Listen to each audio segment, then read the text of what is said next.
Welcome back to the channel, folks. I appreciate you clicking on the video.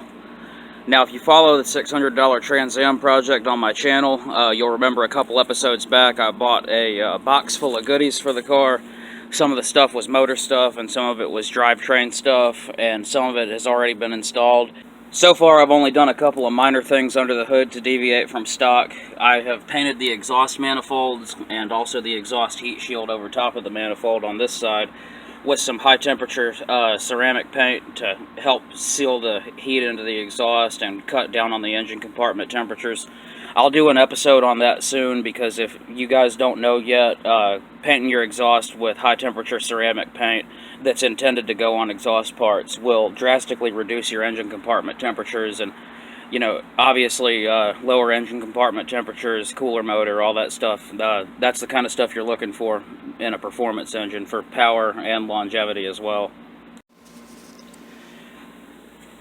The only other thing I did under here, in addition to painting the exhaust manifolds to deviate from stock, was I took out the little warm air flapper from inside of the snorkel there, and I also took off the warm air feeding tube that goes up to the flapper there, so that there would be no restriction at all in this hose that's coming out here grabbing cold air from the headlight.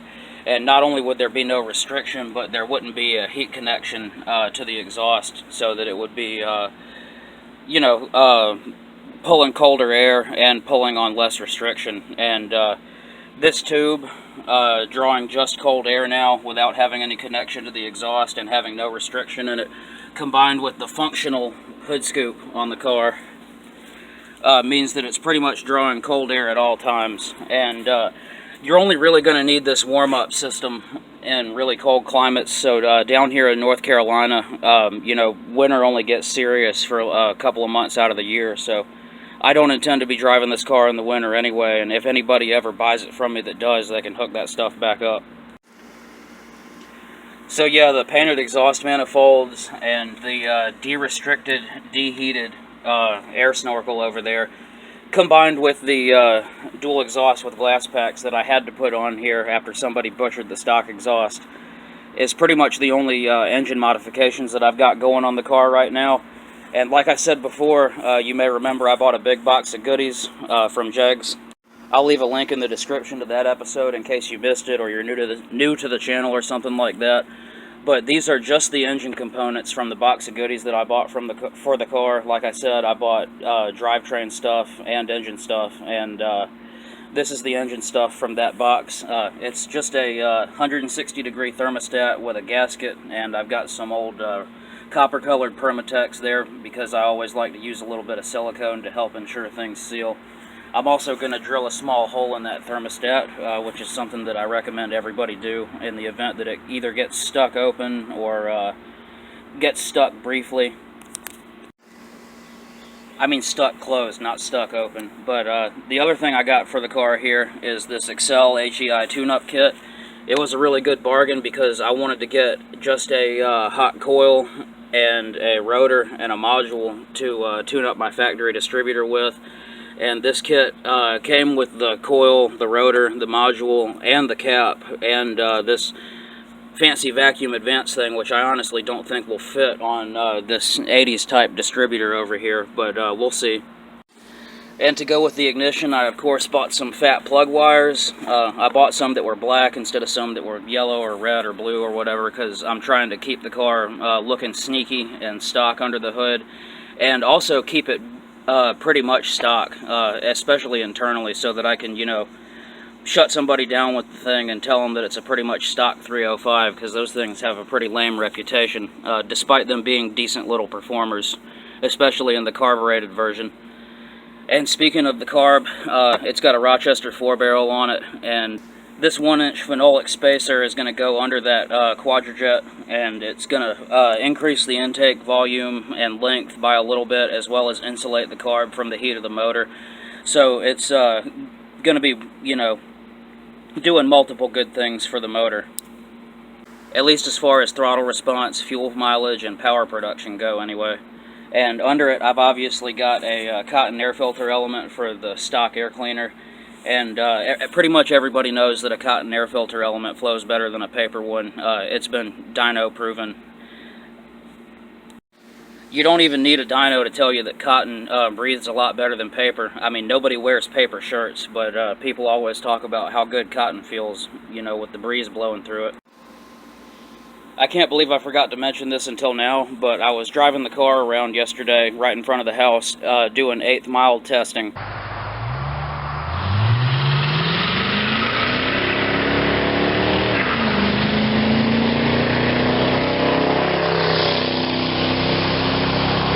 Using the Speed Logic app, and I would have been doing quarter-mile testing, but I would have had to take the car a little bit too far away from the house for my comfort level right now. But after running the car several times and surprisingly having some consistency issues due to traction, mainly because it's a one-tire fryer, I finally got a lowest time of 11.50, and that wasn't too... I know it could have done a little better, either with some stickier tires or by taking it to a well-prepped drag strip, but that's just what I was able to get it to do with these somewhat hard, they're hard to me anyway, Kelly Charger street tires.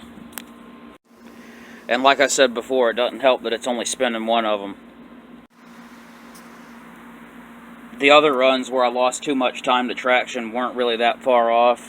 They were around like 12.4, 12.5. I think 12.7 was the worst that I saw the car run. And that was smoking the right rear tire pretty bad. So that's not too bad, you know, for an all-stock 80s car. I'm going to go ahead and hold on to that 1150 time, though, and consider that what the car will run best on the street right now with these tires. So 1150 in the 8th with these tires is the number to beat with this parts package right here. And I feel pretty confident that I can do that because it's all going to work together pretty nicely. The cooler thermostat is going to work in conjunction with the carburetor insulator and make the carb and the air charge a lot cooler. And it's going to atomize a lot better. And the better flow and air filter is going to work together with that as well, obviously. And the ignition tune-up kit works with the wires. You know, that kind of goes without saying. It's always best to get some thick wires when you improve your spark. So there you go, guys. A slight engine tune-up package ready to install today. Let's go ahead and slap all this stuff on there. I think I'm going to start with the thermostat there because it's the messiest and arguably the hardest thing to tackle, having to drain the coolant out of the car, and also put it back in because I've got some decent antifreeze in there that I want to keep in there, especially since it's not leaking like some of my other vehicles. Alrighty guys, it's the next day and I've got the water neck off and just about ready to go back on. Now, it would have normally taken me just a couple hours to do this, but unfortunately one of the bolts decided to break off when I was taking the water neck off.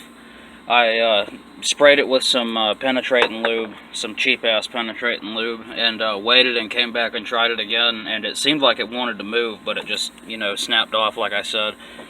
And I tried to drill it out as good as I could, but I couldn't get right on the center of the bolt, so the water neck here is going to sit just a little bit catty-cornered. You can see that's where it used to be lined up, and it's going to move about that far. And it's not going to move so far that it won't flow or that it'll flow poorly, and it'll definitely seal up, especially with a little help from some gasket makers. So get that junk out of there. Gonna get it back working again with the stock intake, no problems. Forgot to mention that I did tap that hole. I got a little bit of good thread in there, hopefully just enough. I'm sure it'll work. Alrighty guys, the water neck's back on there. You can hardly see it behind that heap of vacuum hoses, but I don't think it's going to leak. I haven't put water back in the car yet. I've actually jumped straight to taking the carburetor off so I can put the base plate on it, because I want to see what the heat difference is like with the new thermostat and the base plate, the phenolic base plate, both at the same time, because they're both, you know, heat-related mods. One thing I want to mention real quick before I put the new phenolic spacer plate on there, and that's that this thing has an open gasket in here, and it's got a divided plenum or a divided intake. I'm not sure, you know, what the proper term for that is, but you're not supposed to run an open spacer on an intake, on a GM type intake that has a quadrajet type divider in this, and obviously that's so, you know, you don't have wind running into this big thing here and causing turbulence and flow issues and stuff like that. So I've been warned before not to put an open spacer plate on this type of intake, and what's weird is it's got an open gasket on it. And this gasket should follow the contour of all of these holes here, you know, the primary holes and the secondary holes for the throttle bores. It obviously doesn't separate those holes, you know, being a gasket for an open plenum intake, which I'm pretty sure that's what this is. And this is a dual plane or a split plenum intake. I'm assuming split plenum would be a accurate term, but I don't know if this is making the car run better or worse, to be honest, because it is a good insulating gasket, and it is opening up this area to a little bit of turbulence, but how much air turbulence is it actually going to make when it's only this tall? You know, is any wind actually going to run into these hard ridges here and have trouble passing it, you know, when it's got only that little space to go under the car? Either way, I'm kind of leaning towards it not working right, so I'm going to use the two gaskets for the top and bottom of the spacer plate that came with it, and it's phenolic anyway, so I don't really need an insulating gasket like this. But you never know, I might try and leave this sitting underneath the phenolic 4-hole spacer at one point, or just, you know, throw it in there for a quick test and tune, and see what kind of time I get. But for now, on the first assembly with the phenolic spacer, I will not be using this open gasket, just to let you guys know. So it will be going from somewhat opened up plenum to back to, you know, sealing off all four. I actually just noticed that there's this little, like, transfer hole, or not sure what you would call it there, in between the plenum anyway, so that thing was already open to begin with on this intake, and you know, both sides of the carb were already sharing air for each cylinder already anyway, thanks to that hole. I wonder if that thing's supposed to be plugged up or what. I mean, I'm seeing some weird stuff in here that kind of goes against some of the intake logic that I've been learning about with this open gasket on top of a 4-hole intake, and then a hole underneath the 4-hole intake. Halfway there.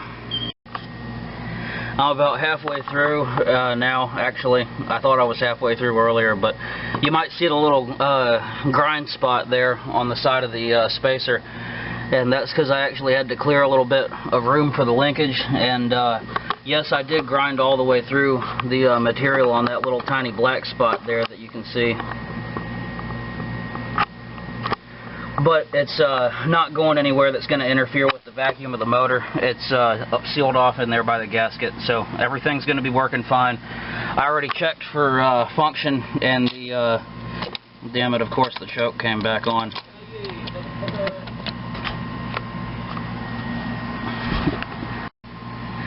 I would need 3 hands to show you, but the secondaries work, and nothing's jamming up. You know, that's one thing you got to check for on a 4-hole spacer like that, is to make sure that all the throttle blades are opening. But everything's working, and just got to keep my fingers crossed that this fits under the hood and I don't have to modify the factory scoop thing any.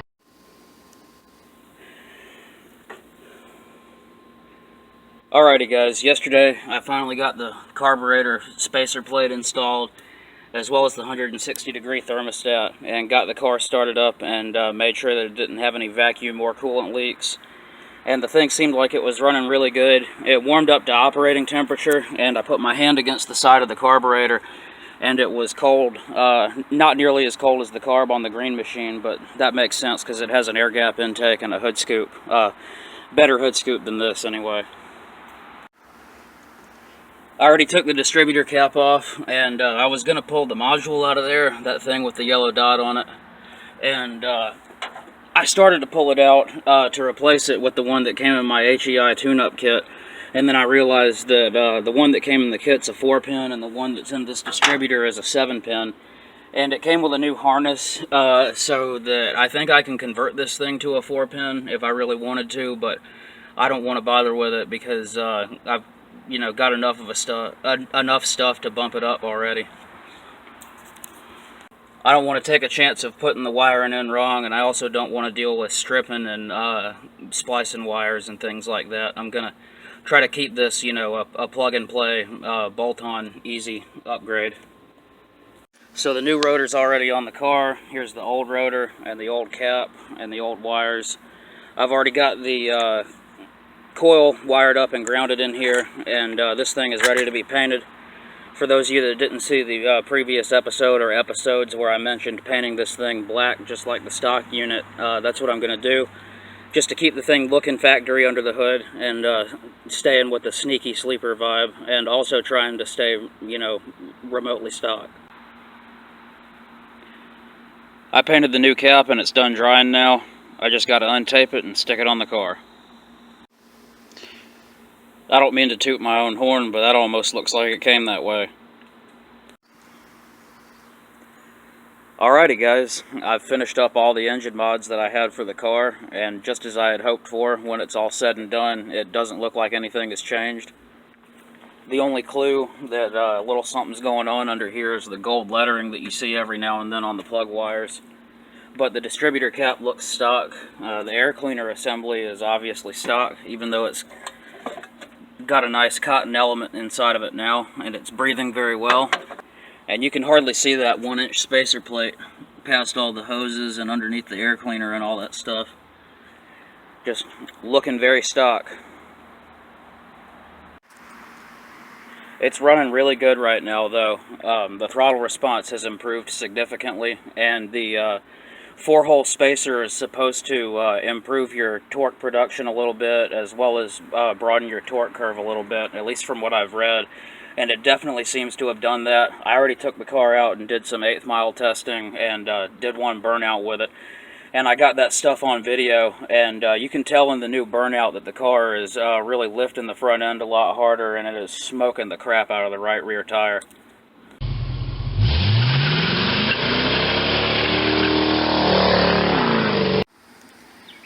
It's actually hurting the tire so bad that I'm having trouble getting good consistent runs. Like I was saying earlier, the first time that I tested the car, I got 11.50 in the 1/8 mile, and I was just barely able to match that at 11.55, running the car several times, and it's because I was just having serious troubles keeping the thing hooked up.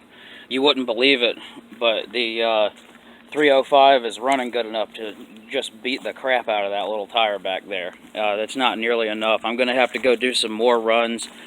I'm going to drop about 10 psi and go do some more runs, as I was saying. And it's definitely going to hook up a lot better, and hopefully I'll get a better time. But the fact that I was having so much hookup troubles and still managed to get the same time as I was just goes to show that it's definitely running a lot better. And man, when I say hookup problems, I'm not exaggerating. I was really having to pedal this thing to get it going. I kept the old cap, coil, rotor, and wires because they're still running on all 8, but I've definitely made an improvement by changing this stuff out because there was some kind of black goo stuck there on the rotor, and I know I could have just cleaned that up and made it run a lot better, but that shows where some of the improvement came from. And all this chalking that was on every single contact point inside of the distributor, and there's more of that black goo right there from what contacts the rotor. So you can tell there was plenty of buildup and stuff in here. I could have cleaned this stuff and gotten it running a whole lot better, but just replacing it is definitely a better thing to do when you can afford to. Especially if you're replacing it with better than stock stuff like I did. Alrighty guys, it's actually been a couple of weeks now since the last clip I recorded for this episode. I've been really busy lately, but I didn't want to finish up this episode until I had some good hard evidence that the car was faster. And I finally had a chance today to drop 10 psi in the back tires and do some 1/8 mile testing.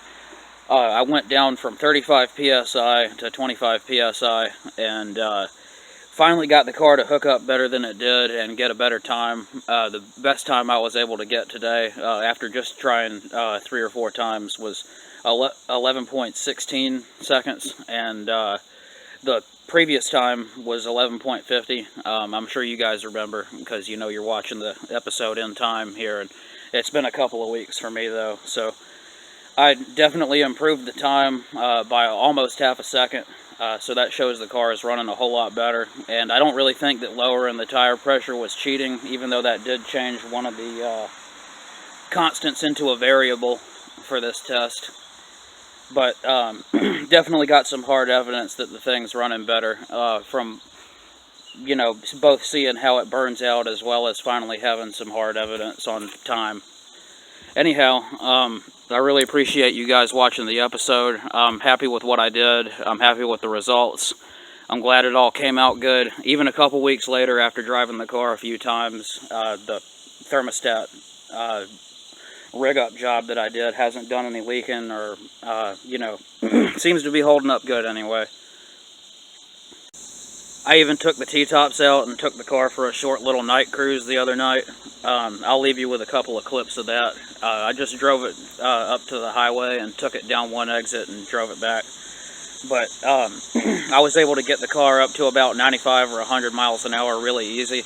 It was hard to tell exactly how fast it was going because I didn't have the speed light, excuse me, I didn't have the speed logic out working at the time, and the speedometer in this car only goes up to 80 miles an hour, like a lot of 80s stuff. So anyways, like I said, I'm going to leave you with a little clip or two from the night drive. I appreciate you guys watching. Thanks a lot. Take it easy.